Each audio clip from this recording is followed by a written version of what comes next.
itu selalu berkaitan dengan proses islamisasi. Itu yang sudah ada dalam pikiran semua peneliti sejarah. Kenapa? Karena sebelum era Songo, Islam tidak pernah dianut oleh pribumi di Indonesia ini secara besar-besaran. Sekalipun catatan dari dinasti Tang menyebutkan saudagar dari Timur Tengah sudah datang ke Jawa pada masa kerajaan Kaliga. Itu tahun 674, yaitu masa kekuasaannya Muawiyah. Sudah ada saudagar Arab yang datang ke sini, tapi tidak ada lagi catatan Islam pernah berkembang di Jawa. Sampai ratusan tahun kemudian, bahkan tahun 1292, seorang Italia bernama Marco Polo, beliau pernah mengabdi kepada Kaisar Bilaikan.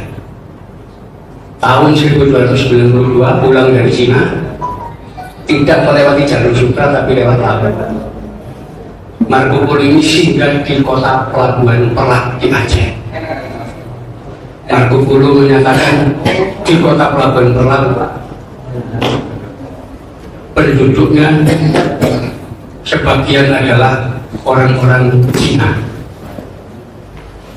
Semua orang Cina yang tinggal di Perak beragama Islam. Penduduk pribumi orang Aceh itu masih nyembah batu, nyembah pohon-pohon, badannya di gua-gua. Itu kesaksian Marco Polo. Tahun 1292 Majapahit belum muncul. Artinya Aceh belum apa-apa, belum ada Islam. Orang-orang Cina yang Islam.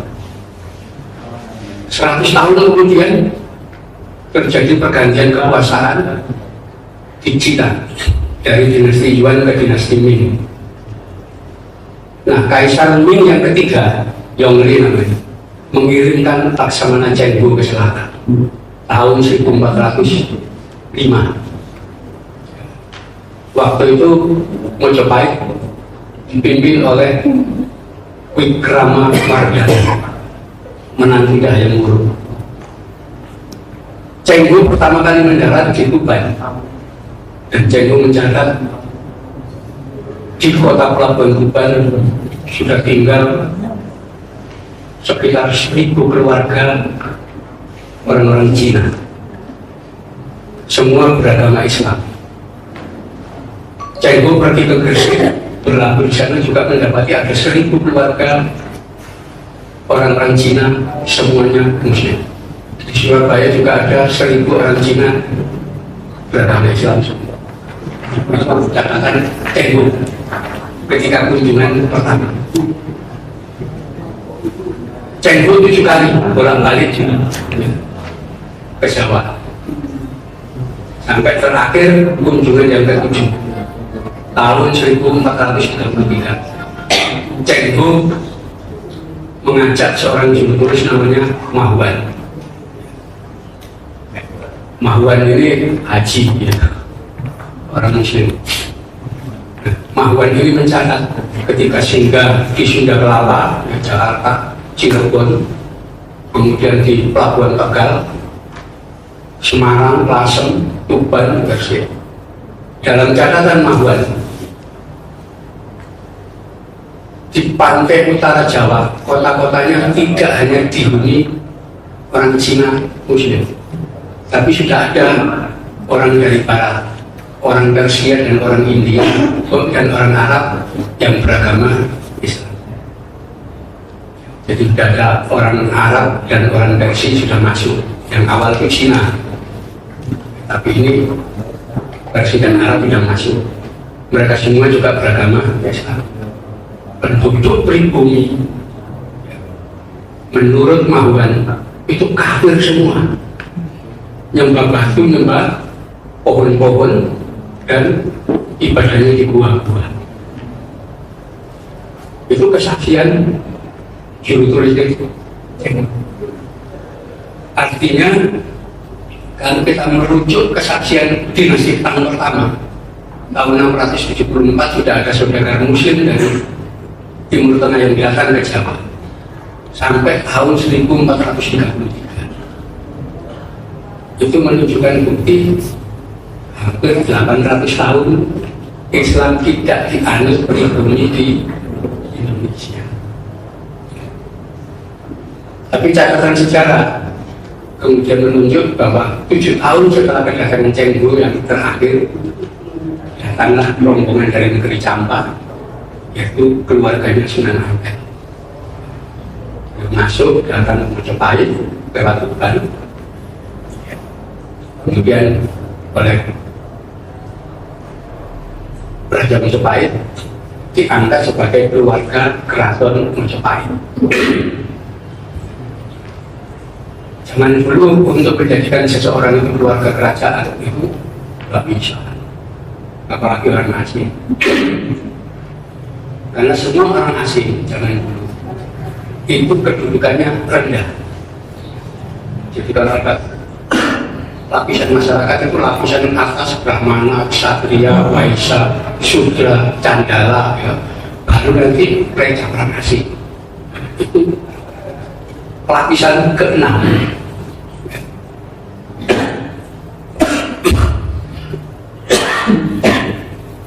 Nah, bagaimana Sunan Ampel bisa diterima dari keluarga Majapahit? Ternyata dalam catatan diketahui ketika Raja Singasari Kertanegara menggelar program Persatuan Nusantara, dia tidak hanya mengirim pasukan Pamalayu untuk menaklukkan Swarnabumi di Sumatera Selatan, tapi juga sampai ke Campak di Selatan. Kertanegara mengawinkan adiknya apa sih dengan Raja Campak, Jaya Singaparman II. Yang ketiga, dari itu lahir keturunan, di mana keturunan itu nanti akan menjadi kakek buyutnya Sunan Ampel. Jadi Sunan Ampel masih punya darah Singosari. Kenapa? Buyut perempuannya adiknya Kertanegara. Itu dia diakui jadi keluarga Raja Majapahit. Silsilahnya ada lengkap. Nah itu kemudian Sunan Ampel diangkat menjadi imam di Surabaya, kakaknya namanya Ali Murtado diangkat jadi Raja Pandita di Gresik. Itulah awal sekali dakwah Islam mulai jalan lewat perkawinan dan 30 tahun kemudian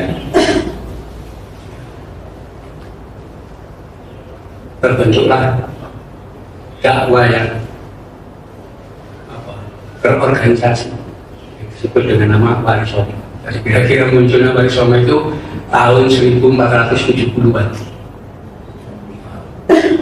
melakukan gerakan dakwah sampai kira-kira 40 tahun setelah dakwah Wali-Songo. Ketahui Islam sudah menyebar ke seluruh Jawa, bahkan sampai ke Kalimantan, Sulawesi hingga Maluku sampai Ternate. Kenapa? Ini kesaksian dari orang Portugis namanya Tony Pires tahun 1513, 43 tahun setelah Wali-Songo. Dia datang ke Jawa, selama setahun di Jawa mencatat semua peristiwa. Dan dia mengatakan seluruh pantai utara itu orangnya beragama Islam, dipimpin oleh adipati-adipati Muslim. Kerajaan Majapahit sudah ada tapi di perjalanan, masih hidup. 9 tahun kemudian ada orang Itali namanya Antonio Pigafetta, dia juga datang ke Jawa dan mencatat seluruh Jawa Muslim. Artinya ini gerakan dakwah luar biasa. Baru ada catatan-catatan sejarah tentang Islamnya pribumi pasca Wali-Songo. Kita tidak tahu Wali-Songo ini kedudukannya sebagai apa. Kita hanya tahu bahwa Wali-Songo itu punya gelar Susuhunan atau Sunan. Dalam bahasa Kawi Jawa kuno kata susuhunan atau sunan itu artinya guru suci, atau kalau dalam Islam sekarang disebut mursyid, syekh itu lagi. Jadi sunan itu guru suci yang punya kewenangan untuk melakukan diksa. Diksa itu baiat, mensucikan murid. Itu warisan zaman agama kuno Kapitayan yang gabung dengan Hindu. Itu istilah itu muncul lama itu di naskah. Nah, kita ketahui kenapa belakangan Bumi PBNU punya program mengumpulkan naskah-naskah kuno dalam mendukung program Islam Nusantara. Jadi naskah mulai zaman Mojopahit, zaman Demak, Pajang sampai Mataram. Itu sekarang baru terkumpul 6.528 naskah. Kita targetkan 14.000. Itu pun sudah mungkin kita baca dan menerjemah. Dan kita juga baru tahu kalau selama zaman Wali Songo itu semua karya ditulis dengan menggunakan bahasa Jawa, yang tulisan Jawa.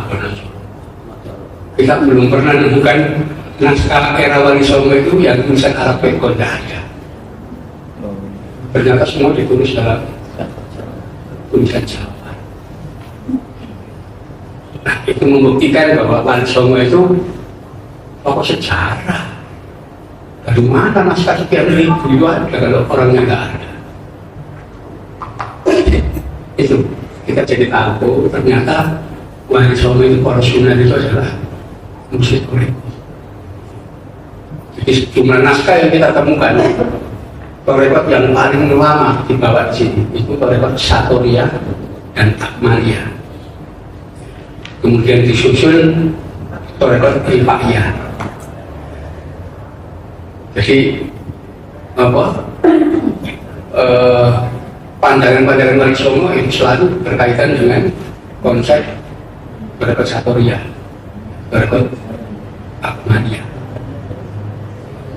Nah, itulah yang apa, secara umum kesamaan dari torekot ini itu adalah pandangan yang dalam bahasa Jawa disebut ajaran Sangkan Paraning Dumadi, dan kedua konsep tentang manunggaling kawula Gusti.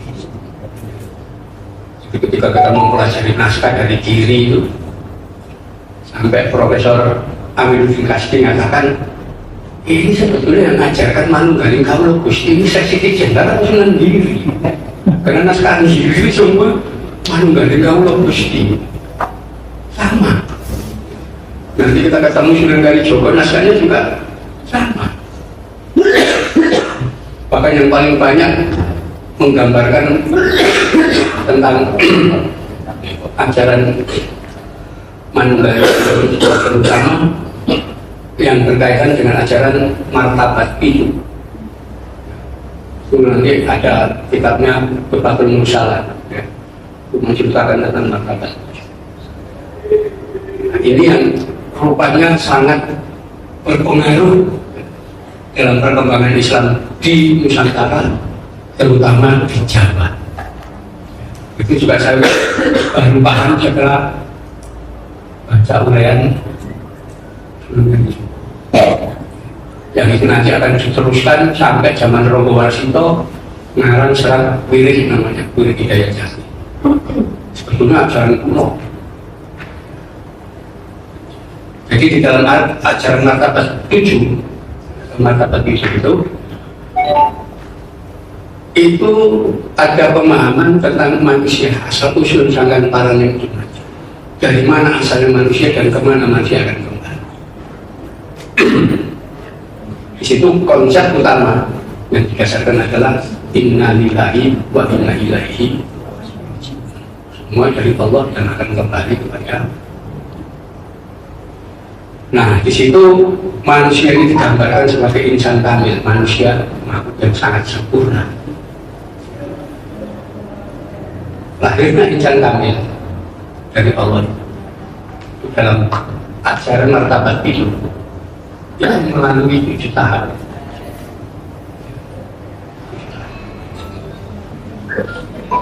Di mana masing-masing tahap itu lamanya 40 hari. 40 hari dari 7. Tahap pertama digambarkan tahap akadiyah. Tahap juga masih satu kesatuan belum ada.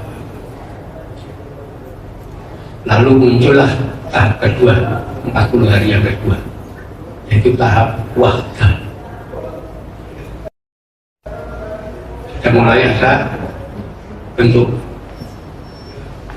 itu munculnya benih embrio manusia, lalu memasuki tahap yang ketiga, tahap wahidiyah. Itu bentuknya mulai kelihatan, tetapi manusia itu masih terbuka, bentuknya masih terbuka. Jadi jantung, usus, paru-paru itu masih terbuka semua. Nanti di ilmu kedokteran bisa diketahui, oh ternyata semua masih di luar. Nanti akan menutup dengan sendirinya sampai semua organ itu disebut jeroan. Aslinya itu terbuka. Setelah itu nanti masuk tahap berikutnya, yaitu tahap memasuki alam arwah, ditiupkan roh ke dalam benih tadi. Gambarkan ini. Faidah sawaituhu kenapa bihi sudah sempurna maka ditiupkan roh dari alam arwah, nanti kemudian masuk alam insan, dari alam insan masuk alam ajsam, alam jin. Nanti baru tahap berikutnya tahap ke-7, tahap insan kamil, sempurnanya manusia dalam bentuk bayi. 7 tahap 40 hari kali 7 280 hari itu lahir manusia. Hitungan 280 hari itu kalau dihitung dengan hitungan bulan 30 hari maka akan ketemu 270 hari, lebihnya 10 hari. Jadi artinya 270 hari itu 9 bulan, lebihnya 10 hari. Itu lahir manusia sempurna. Nah, itulah awal innalillahi di situ. Dan nanti ini akan kembali juga kepada Allah, terutama roh yang ditiupkan tadi itu akan kembali kepada Allah. Itu kembalinya juga melalui 7 tahap.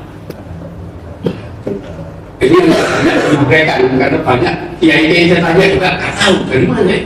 Tapi buku yang bukan Sunan Kalijogo yang nulis, murid-murid itu jelas ditegaskan di sini bahwa ketika orang mati rohnya akan kembali kepada Allah itu melalui 7 tahap. Tahap awal, tahap pertama itu memasuki alam yang namanya alam kubur, alam yang warnanya hitam. Di situ banyak gambaran binatang-binatang melata yang menakutkan, mulai ular yang kepalanya 2 sampai kepalanya 8 dan seterusnya, itu mengisi alam itu. Lamanya 300 tahun. Tetapi untuk ukuran waktu dunia sama dengan 3 hari. Itu bedanya. Di alam kubur itu 300 tahun, tapi di dunia itu cuma 3 hari. Setelah itu masuk alam sekat, alam barzakh. itu lamanya 700 tahun. Tetapi di alam dunia waktunya hanya menjadi 7 hari. Di situ. Berikutnya masuk alam roh. Itu lamanya 1000 tahun. Tapi ukuran di dunia sama dengan 100 hari. Masuk lagi tahap berikutnya yang disebut Bahrul Wujud alam. Lamanya 4000 tahun. Lamanya 260 tahun. Itu dia sama dengan tahun. Itu juga tahap berikutnya memasuki 720 hari atau 72.000 tahun. Lalu setelah itu masuk masa 100.000 tahun yang di dunia sama dengan 1000 hari. Terus paparkan di sini bagaimana sulitnya di sini. Nah, karena sulit memasuki alam itu digambarkan seperti orang tenggelam di dalam air. Mau apa saja sulit. Nanti ketika sudah melewati tahap itu, dia bisa, tapi tetap aja. Setiap melewati tahap itu digambarkan di situ sangat dianjurkan untuk keluarga-keluarga dari arwah yang sedang meninggal untuk berdoa mendoakan orang yang itulah bantuan yang dibutuhkan oleh arwah untuk kembali kepada sebabnya ada peringatan 7 tahap, hari ke-3, hari ke-7, ke-40, ke-100, setahun pertama, setahun kedua, dan itu Sunan Kalijogo yang menguraikan itu. Bagaimana susahnya orang melewati tahap. Baru lagi diuraikan. Kenapa orang-orang ini selalu kesulitan menembus alam untuk kembali? Karena ketika lahir dari bayi, dia betul-betul murni, tidak mengingat sesuatu, tidak merasakan sesuatu. Bayi itu nggak kenal makanan enak, nggak tahu perempuan cantik, nggak tahu uang, nggak tahu macam-macam. Dari situ, tapi ketika dia berkunjung dewasa, rekaman-rekaman itu masuk dan mempengaruhi jiwa dan rohani. Itu sebabnya kalau balik dia harus dalam kondisi seperti bayi. Di situ ada 2 pilihan jalan yang diamalkan oleh para penganut. Yang pertama, jalan yang diajarkan oleh Syekh Datuk Abdul Jalil yang dikenal dengan nama Syekh Lemah Abang atau Syekh Siti Jenar. Itu mertuanya Sunan Kalijogo. Jalan itu adalah jalan yang betul-betul ekstrim. Orang harus menyiapkan diri untuk kembali menjadi bayi, supaya kembalinya sempurna. Karena tinggalkan semua urusan dunia, harta benda, anak istri. Ingat hanya Allah saja. Balik. Ada di surga dan neraka, tak usah dipikir, itu makhluk ciptaan. Kenapa? Inna lillahi wa inna ilaihi raji'un. Hanya kepada Allah bisa kembali. Itu ekstrim ya. Banyak orang yang nggak mampu. Kenapa? Yang masih berpengaruh duniawi. Itulah Rasulullah bersabda, "Mangkana akhirul kalam la ilaha illallah." Orang yang meninggal tidak ingat sesuatu kecuali dengan Allah, sudah dijamin masuk dalam sana. Itu ajaran yang gampang diucapkan tapi sulit dilakukan. Bahkan orang mau meninggal itu seringkali masih ingat uang tabungannya, masih ingat istri mudanya, macam-macam. Itu dalam ajaran saya sama abang itu tidak diperbolehkan, tinggalkan. Itu sebabnya jarang orang yang mampu mengikuti. Jalan yang kedua yang agak moderat yang disampaikan Sunan Kalijaga. Kita kembali kepada Allah melalui tahap itu. Keluarga yang meninggal itu dengan berdoa, dengan amalia sodako yang dilakukan oleh keluarga yang masih hidup. Itu memang ada penjelasan yang cukup masuk akal. Sebetulnya orang yang sudah meninggal itu memang sudah tidak bisa beramal sudah meninggal, tapi hubungannya dengan dunia masih ada. Orang kan menafsirkan kita mata ibni Adam in kotoa amal. Kalau anak sudah mati maka putus amalnya, kita putus amalnya, tapi hukumannya tidak. Sebelum bila bisa langsung kecuali 3 yang mana saudara keluarga, saudara keluarga aku yang mengelak dan mengelak misalnya yang kedua dan anak yang soleh. Itu bukan berarti hubungan putus, masih ada hubungan, tapi amalia sudah tidak. Amalianya yang nyambung hanya sedekah yang memanfaatkan anak, tapi bukan berarti. Sekarang kan ada yang menafsirkan putusnya hubungan antara orang yang sudah meninggal dengan dunia. Itu penafsirannya keliru. Kenapa? Kalau sudah putus hubungan, untuk apa orang melakukan sholat jenazah? Untuk apa orang melakukan sholat goib?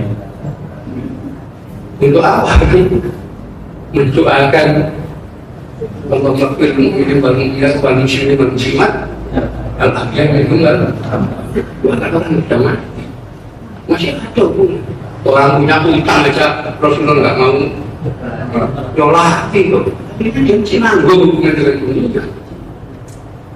Jadi masih ada kita lewat kuburan aja masih salah ada hubungan itu, dan itu dijelaskan ada bukan doa sampai, karena yang dibutuhkan adalah doa terutama dari keluarga, sanak kerabat yang dekat, orang-orang itu, termasuk persaksian dari orang-orang sekitar. Ini akibat pengaruh dari ajaran martabat itu lagi. Itu jadi tradisi di sini. Orang mati pasti diperingati 3 hari, 7 hari, 40 hari, 1 hari, tahun pertama, tahun kedua, tahun ketiga. Karena tidak ada yang menjelaskan. Banyak orang mengatakan ini warisan Hindu. Gak ada Hindu itu. Hindu itu kalau ada orang meninggal diperingati 12 tahun setelah kematian. Dalam upacara besar namanya serada. Itu di zaman Majapahit ada seorang raja namanya Raja Sanagara, Raja Sawardhana, beri pamutan Sang Sinagara. Setelah dia meninggal 12 tahun kemudian anak-anaknya mengadakan peringatan besar. peringatan besar itu diabadikan dalam tulisan seorang pujangga namanya Empu Tanah yang menghasilkan karya Hitung Banawa Sekar Perahu Bunga. Kenapa? Karena dalam upacara itu membuat perahu dari bunga yang dihadirkan di Sakar. Apa? Simbol arwah itu naik perahu itu menuju surga. Itu ini. Nggak ada itu peringatan 3 hari 7 hari Islam itu. Dan itu rupanya sudah diajarkan sejak Sunan Ampel masih tinggal di negeri Campa. Jadi sampai sekarang penduduk Campa Muslim di Vietnam Selatan, juga penduduk Campa Muslim di daerah Kamboja, kalau meninggal masih ada peringatan 3 hari, 7 hari, 40 hari. 1 hari, setahun pertama, setahun kedua, dan 1000 hari. Jadi jangan kemudian kali saking nggak tahu kemudian dikatakan ini hidup kuat.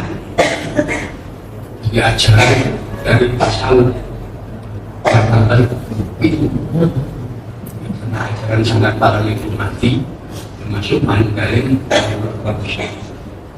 Itulah tarekat yang paling lama dan tarekat yang paling survive bertahan. Karena seperti kitab Tuhfatul Mursalah itu selama penjajahan kolonial dilarang. Kita tidak bisa menemukan naskah itu. Belakangan kitab Tuhfatul Mursalah kita temukan di Leiden, itu termasuk koleksinya Dr. Christian Slokurbrone. Jadi seorang sosiolog, ya pernah dengar Slokurbrone? Itu yang namanya kitab Tuhfatul Mursalah. Kita berusaha untuk mendigitalisasi naskah. Rupanya warisan-warisan Songo itu banyak dibawa Belanda. Kita kehilangan itu. Jadi ini apa? Sekedar penjelasan tentang bagaimana suluk atau ajaran thariqah. Suluk itu laku rohani yang dijalankan seseorang ketika masuk thariqah untuk mencapai suluk itu pelaku yang harus dilakukan, dan itu sudah ada sejak zaman sebelum Islam. Jadi zaman Majapahit itu ada tempat namanya dukuh, mana dukuh ini nanti diambil alih oleh Wali Songo menjadi pesantren. Jadi dukuh ini adalah lembaga pendidikan untuk mendidik pendeta-pendeta itu Buddha zaman itu.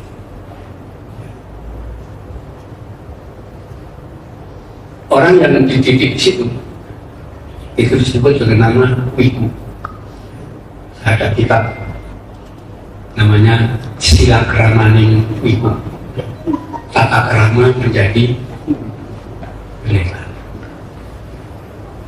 Jadi kalau kita baca itu, kita bisa melihat ini persis Islam jalannya itu. Yang pertama itu tentang ahara lagawa, tentang makanan.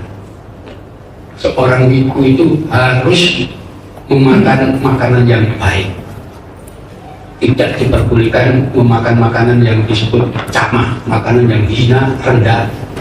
Ya, kalau Islam disebut najis. Jelas digambarkan apa saja makanan yang tidak diperbolehkan dijadikan makanan oleh para murid-murid di dukuh tadi. Yeah. Yang pertama jalan babi, dilarang makan daging babi. Yang kedua, dilarang makan daging anjing, dilarang makan daging kucing, ya, kemudian hewan yang berkuku tajam, burung yang berkuku tajam, hal-hal yang hewan menjijikan seperti cacing, seperti cengking macam-macam itu ada semua digambarkan sih. Itu haram dimakan oleh para ibu.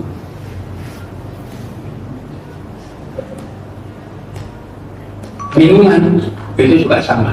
Para ibu murid itu tidak diperbolehkan meminum minuman yang memabukkan, baik haram, baik berciu dan seterusnya haram. Hanya diperbolehkan minum air. Dia harus mandi sehari 3 kali, pagi, siang, sore. Larangan yang lain, tidak boleh berjudi, tidak boleh mencuri, tidak boleh meminjam barang tidak dikembalikan, tidak boleh memakan barang-barang hasil rentenir. Kalau ada rentenir ngasih dia makan harus ditolak. Itu aturan yang harus dipatuhi di sini. Kemudian tidak boleh berbohong, harus mampu menahan kemarahan. Jadi di Jawa zaman kuno itu tidak ada istilah sabar, itu tidak ada. Kosakata sabar tidak dikenal. Jadi orang Jawa itu digambarkan gampang marah dan gampang membunuh orang. Termasuk kalau ada masalah, mereka memecahkan dengan cara apa? Carok. Carok bosok kami, bosok Jawa kuno, bukan bosok Solo. Itu orang Batu. Tapi kalau kita buka Jawa kuno, kendo tahu. Timor. Dulu zaman Mojopahit itu carok orang ini. Jadi kacamata waktu berhadapan dengan nera kembar dan nerabanya itu ya, selesaikan, langsung melawan 2 orang, dua-duanya mati. Itu disaksikan, nggak perlu pakai hukum. Kenapa? Karena sudah sama-sama sepakat untuk memecahkan masalah dengan saling. Jadi di situ, jadi sebabnya zaman Wali Songo diperkenalkan istilah baru, sabar, dari bahasa Arab itu. Tetapi untuk para biku itu tidak diperbolehkan mengikuti kehidupan masyarakat. Maka dia harus melakukan namanya tankroda. Tankroda itu tidak ngamuk. Jadi kadang-kadang ngamuk itu ada, tapi sabar tidak ngamuk namanya. Tidak ngamuk dengan sabar jaga. Yang kedua, kosakata kalah itu gak ada dalam bahasa kami. Jadi orang Jawa itu kalau berkelahi atau perang hanya ada 2 pilihan, menang atau nanti. Karena tidak pernah dia nyerah. Itu memang kosakata itu tidak ada. Akhirnya Wali Songo membuat istilah baru, ngalah. Ngalah. Nah, kata ngalah di dalam struktur bahasa Jawa itu artinya menuju. Kalau ngalas menuju ngalas, ngawan menuju ngalah, bukan menuju kalah. Bukan kata-kata kalah tidak ada. Ngalah menuju istilah. Iya, menuju istilah. Jadi semua urusan ada.